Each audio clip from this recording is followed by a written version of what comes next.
So now this is a super fun part. I need your guys' trust in this moment. So we don't like to show works in progress. We're perfectionists. We like to be known for Blizzard polish and things looking really nice and beautiful. We like to show you things like the Blizzard World trailer that we showed yesterday, where everything looks awesome. You are now about to see what the game looks like when we're making it, and it's pretty ugly. Yeah, the art team's going to kill us for sure. Yeah. So we're going to show you a series of videos of what Overwatch looked like throughout the making. And the first one we're going to start with is a tech reboot video of the technical work we're doing. So let's go ahead and roll that video, and I'm going to talk over what you're seeing.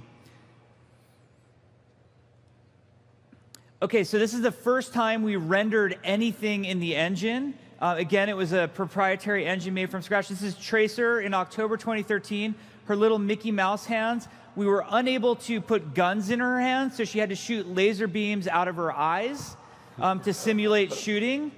We had no visual effects. We were playing around with environmental lighting, as you can see. This is the very first playtest of Overwatch, ran by our assistant game director, Aaron Keller. The point of this playtest was to make sure that the scale, FOV, camera height was correct. All we had was Tracer. You can see that Widowmaker-looking Tracer over there, which is just Tracer with a Widowmaker skin. This is our physics programmer, Aaron Cotto, was getting the Blizzard physics engine working within the Overwatch engine for the first time. So you can have things like the crates and vases on Temple of Anubis breaking and moving. You saw Recall for the first time. Tracer doesn't have any visual effects on her guns. And then there's little nuanced things that you don't think about having to work on, but like when you walk up and down stairs, how much does the camera bump or smooth through? All right, so you can see early Temple of Anubis. Tracer doesn't have all our textures, but we're getting things like Recall in there. Yeah, the Reaper's T-pose all over. We use the Reaper for scale sometimes.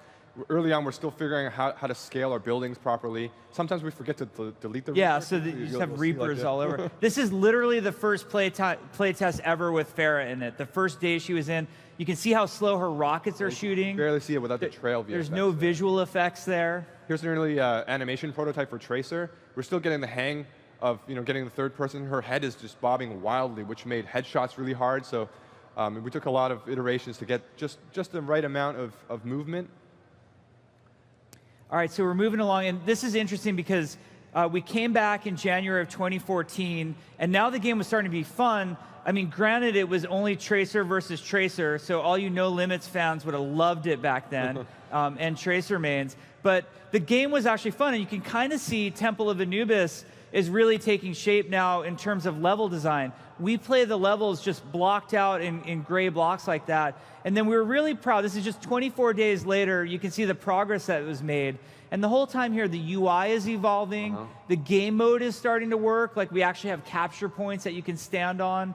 And more and more is coming together. Early health pack, as silly as that looked. You can see the Temple of Anubis was open. Now, here's Reapers in the game. Now, you're going to see the world's coolest Death Blossom animation is coming up right here. Greatest animation. Wait for it. There it is. And this is what the game looks like to us when we're making it. His muzzle flashers are these giant Farah's balls. rocket launcher is making some progress, but it's going to look different. We decided she's blue now. Like, I remember that whole meeting at your desk for what color Farah should be. We're getting Widowmaker's grappling hook working. And then we're learning things like, hey, maybe you shouldn't be able to get up there in Temple of Anubis. Maybe that's not such a good place for Widowmaker. This is also, I'm sorry to admit, this is some of the worst sniping you're ever going to see, and this was me. And like somebody said, like, oh, at least you finished him off. I'm like, I didn't finish him off. Somebody else finished him off. I didn't even hit him. And then by February, we're like now getting really close to our March milestone. Yeah, the lighting's starting to come in here with all the stuff we were doing with the new engine, and it's just started looking so beautiful. Temple of Anubis started to come to life. And like the UI is evolving now. You can see we're getting like a character portrait there, an ultimate. Widowmaker's ultimate used to just put little marks above everybody's head because we couldn't yet render the silhouettes through the walls. That would come later. We're going to start with Hanzo right here. You're going to see the earliest versions of Hanzo in this video. Check it out. So a designer by the name of Mike Heiberg was the guy who implemented Hanzo. And the first thing we just worried about was getting the bow to feel good. Then we worked on things like Sonic Arrow. So he's hiding Widowmaker right there, and we're throwing the Sonic Arrow. And again, we can't render the silhouettes through the walls just yet. And then everybody's favorite ability, Scatter Arrow, being worked on right here. And back then it was just called Ricochet Shot, but getting the physics to work. And then we were working on this ability called Dragon Strike that was going to be a moving area of effect that does damage. And so for us to do that, we rendered these spheres. Mike Heiberg rendered these spheres, and it quickly became known as the caterpillar. And you can see it, there it is. The googly eyes. And he put googly eyes on it on the other side. So that was Dragon Strike. And then it wasn't even animated for a while. You'll see now we have a dragon. Yeah, so this version is just moving in space. And here's an early animation test by our animator, Jesse Daves.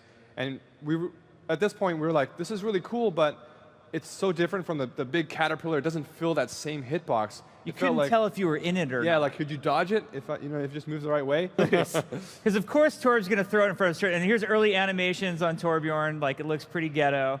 And then Torb trying to find just that perfect spot. Temple of Anubis choke in the early days. And now watch what happens as our heroes come through. Oh, there's Reinhardt throwing his hammer. Ryan didn't make it. Maybe Tracer can make it through. Nope. She's not getting through. Maybe Widowmaker. She's clawed, and she's done. So you just put the claw in front. Watch. Now, Reinhardt can think, maybe charge will get me past the claw trap.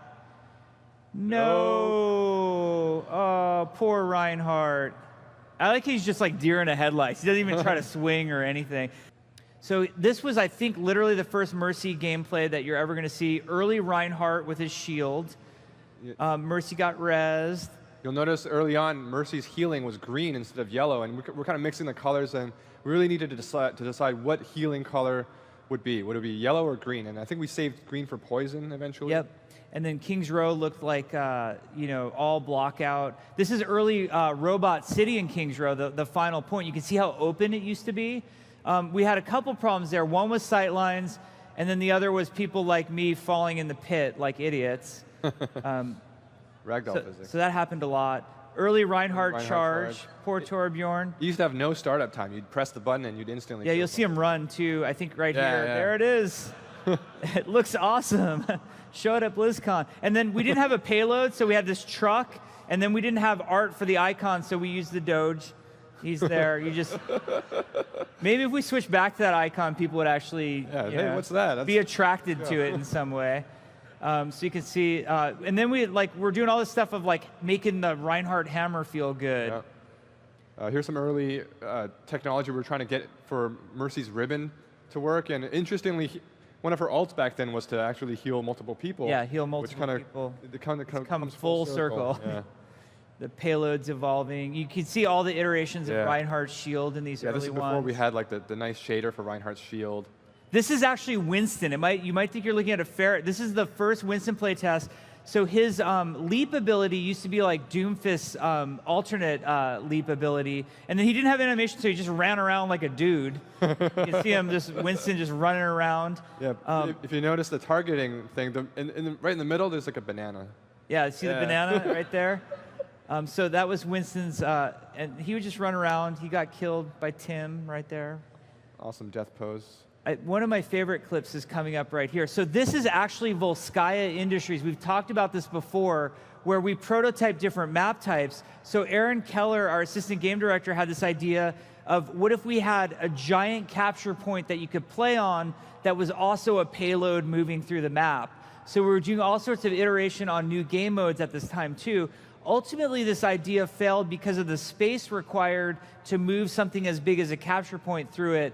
Required sight lines that were untenable. This is the earliest version of Hanamura that you're seeing in very early blockout. Tracer's facing like where the arcade would be right now.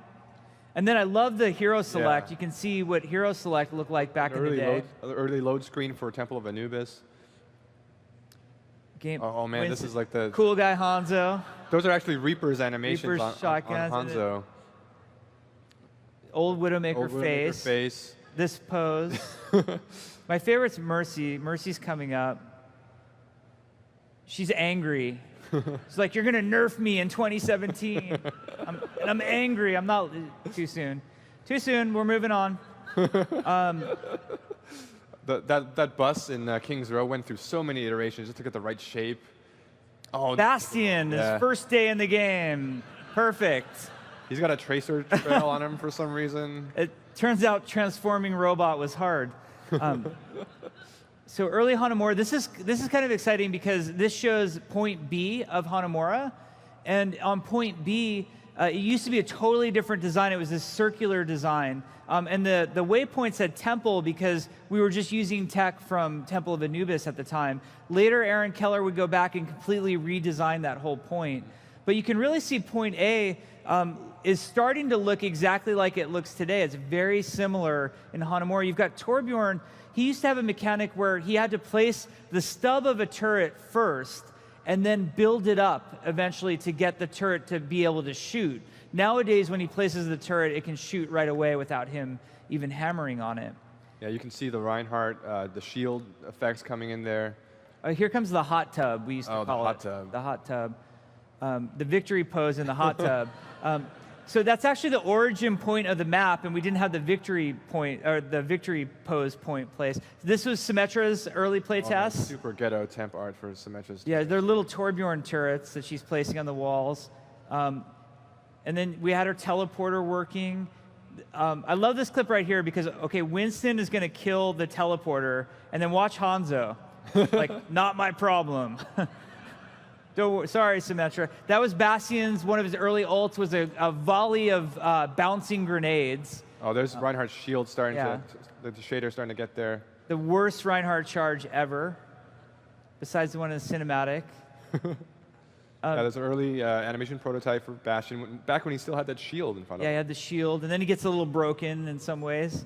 And then Winston's early leap prototype where he used to pound the ground with his fists. They used to do damage and stun you if you were in that range. Yeah, it was a long stun too. It was a lot of damage and a long stun, so that had to go away. And then, like I said, characters that weren't going to be at BlizzCon, like McCree, we were having these moments where we were just getting McCree and Roadhog in the game. So you'll see these are the first moments that we got the blockout art for Roadhog and McCree in. And then a fan favorite is Genji. This is early Genji prototype on Gibraltar when he only had the Dragon Blade and he could perch, like you're seeing him do here, and then run around and murder everybody.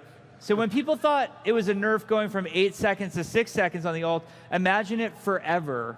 Forever Dragon Blade is what Genji started out as. So this is the final hero select that we ended up having at BlizzCon.